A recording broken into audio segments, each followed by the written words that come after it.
The film starts with Matthew returning home after attending a party at the ladies' dorm. He meets a girl in the elevator with her face covered by laundry. Suddenly, the power goes out and they get stuck inside the elevator. Since they have nothing else to do, the two begin talking and hit it off nicely. Eventually, Matthew and the mystery girl decide to boink inside that dirty elevator. In the morning, Matthew discovers that the girl is no longer in the elevator when he wakes up. Not only that, but he also didn't see her face. The incident makes Matthew desperate. I mean, determined to find out who the mystery girl is. Yeah, well, let's face it. This guy was willing to bang a stranger inside a dark elevator. If that doesn't scream desperate, I don't know what will. Can you imagine all the dangerous things that could have happened? Ugh, let's move on. Matthew tries to tell his friend Rod about his plan to find the mystery girl. He explains that he's never had success like that before with a woman. Matthew even recalls all the times he made a fool out of himself in front of the ladies. What did I tell you? Desperate. Rod doesn't pay much attention to his friend's ramblings because he's too busy with, well, his rod. Our boy Rod is focused on exercising his rod to make it stronger, longer, and thicker. He does start paying attention when Matthew reveals he has the girl's underwear with him. Rod quickly grabs the specimen and smells it for clues. Matthew gets it back and wonders what he can do. Rod then says that the solution is simple. All Matthew needs to do is look for the other pair of her underwear. Since it's a genius idea, Matthew springs into action. To legitimately get into the ladies' dormitory, he throws a bag full of rats. Matthew then pretends to be a maintenance man and looks for the matching undies. Unfortunately, his first day of searching is a bust.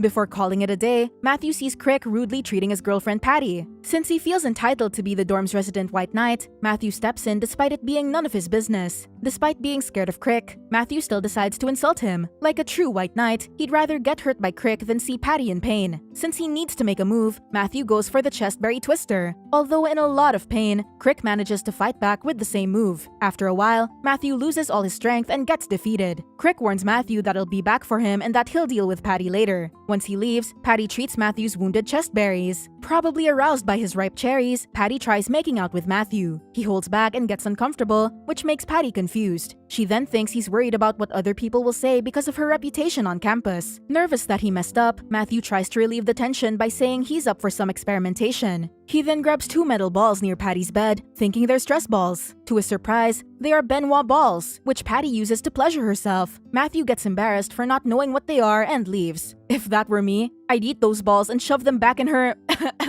Okay, on with the story. So, despite the fruitless first day of searching, Matthew continues pretending to be the maintenance guy and looks for his mystery girl. He continues to create problems for the girls, so they'll call him to solve them, doing what will give him the opportunity he needs to continue searching for his soulmate. He manages to be smooth about it. Well, except when it comes to the hottest chick on campus, Cynthia. For some reason, Matthew's brain melts to a point where he can't speak straight whenever he's with her. Cynthia doesn't mind it because he still behaves like a good servant. One day, Arlene challenges Matthew to a game of foosball. The loser for each goal must take off a piece of clothing. Sure enough, Arlene demolishes Matthew despite him trying all his dirty tricks. After Arlene's game-winning shot, the girls pull down his boxers to expose his trophy. Fortunately for him, the girls are impressed with what he's packing, and he gets to walk out of the dorms a proud man. From that day, Matthew learns more about the girls living in that building. However, he gets careless one Saturday morning. Matthew decides to use the toilet of one of the girls living in the dormitory. To his surprise, the room owner returns and she immediately notices something is off. Matthew tries his best to hide his presence, but it doesn't take long for the girl to spray his face. Surprisingly, the girl recognizes Matthew and introduces herself as Wendy. It turns out they used to be classmates when they were younger. Wendy treats Matthew's eyes while he tells her about his quest to find the love of his life. Touched by his story, Wendy decides to help him out starting that day. Sometime later, Matthew manages to find what he's looking for. He waits for the girl to arrive and, when she does, immediately confesses his feelings. However, the girl can't speak and responds using sign language, which means she's not the one. As a result, Matthew enters sulking mode for the rest of the day. Feeling hopeless, he eventually decides to make an ad. It states that Matthew will be waiting for the mystery girl in the dormitory basement every Thursday night. After several Thursday nights there, no one shows up except Wendy. However, she's there because she feels sorry for him and wants to cheer him up through food. After their dinner, Wendy makes Matthew cross-dress and assume the identity of Francesca. Their goal is to use the disguise to make one of the girls in the dorm confess about hooking up with someone in the elevator during the blackout. Sadly, the plan fails after no girl admits to doing the heinous act. After that, Wendy suggests that Matthew show his sensitive side and get to know the ladies. Since he's desperate, Matthew decides to get to know as many girls as possible. Since he struggles to talk with Cynthia, he uses Francesca to approach her. He learns that there's more to her than just her looks. Matthew also meets the loner Dora, and she thinks he's only talking to her because of pity. Matthew also has a rematch with Arlene and manages to beat her. However, she is a sore loser and accuses him of cheating. After the midterms, Matthew discovers that Dora isn't in her usual spot at the library. He gets concerned and immediately starts looking for her. Sometime later, he sees her posing on the rooftop. Strangely enough, none of the other girls show concern. They act as if it's normal. Matthew, the resident white knight, leaps into action. He hurries to reach the rooftop to stop Dora from hurting herself. While he manages to prevent Dora from testing if gravity does exist, Matthew also causes an accident that destroys Cynthia's beautiful face. A few nights later, while dressed as Francesca, Matthew gets hit on by Rod. For the first time in his life, Matthew experienced what it feels like to be ogled by a man. He tells Wendy that he feels violated, and she says she knows how it feels. Are you sure, girl? I don't think anyone would want to ogle your sorry bum. Later, Matthew drops by Patty's room and shares a bowl of cereal with her. Of course, Crick arrives to cause problems, and Matthew plays the role of White Knight as usual. He staples Crick's ponytail to the floor and runs away with Patty. Crick cuts off his beloved ponytail and runs after the two. He eventually finds them when Patty's Benoit balls fall to the ground. As he approaches them, Patty's second ball drops, and Crick passes out after he hits his head on the floor when he slips on it. Feeling victorious, Matthew and Patty tango in the sheets that night. They also end up making a mess after Patty decides to play with some paint. Of course, Matthew feels guilty about what happened the next day, especially if his mystery girl finds out about it. After a few more weeks of waiting for the girl every Thursday night, she finally appears. Sadly, it's to tell Matthew to give up on looking for her. Matthew tries to find out who she is, but she's too fast for him, so he fails to learn her identity again. Matthew seeks comfort from Wendy, but it causes some problems for her when her mom arrives the next day. Meanwhile, Matthew has another productive week at the dorms. He makes peace with Arlene, creates a video for Dora to prove she's beautiful, and even manages to console Cynthia, that recently lost her beauty because of him. On one occasion, Matthew dresses up as Francesca and hangs out with Patty. As Francesca, he asks her if she likes Matthew, and Patty answers no. Like always, they get interrupted by Crick. Man, this is getting tiresome now. Anyway, Patty runs as Matthew intervenes. Surprisingly, Crick turns his attention to him now because he thinks Matthew is a lady. Crick attempts to forcefully kiss Matthew, but Matthew bites his tongue off. Ashamed of what happened, Matthew doesn't tell anybody about it. No one can blame him. I'd be scarred for life too. And if that's not enough, Matthew later finds Rod beating his meat.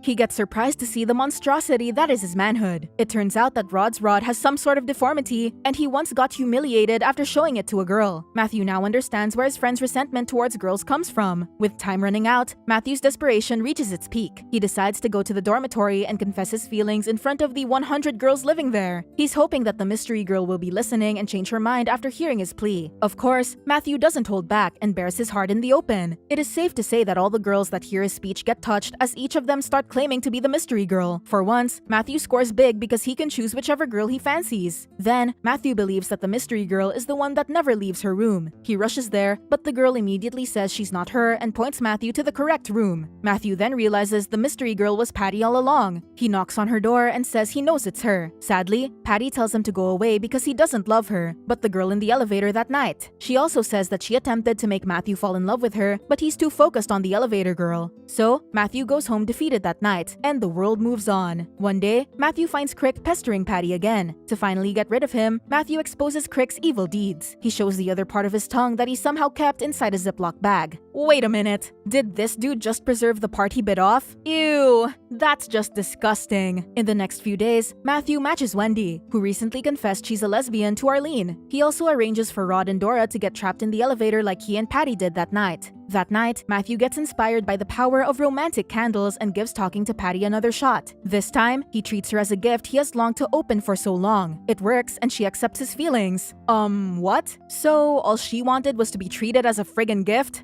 Moving on, the two share a passionate kiss, and the movie ends as Matthew finally gets together with the girl he's destined with.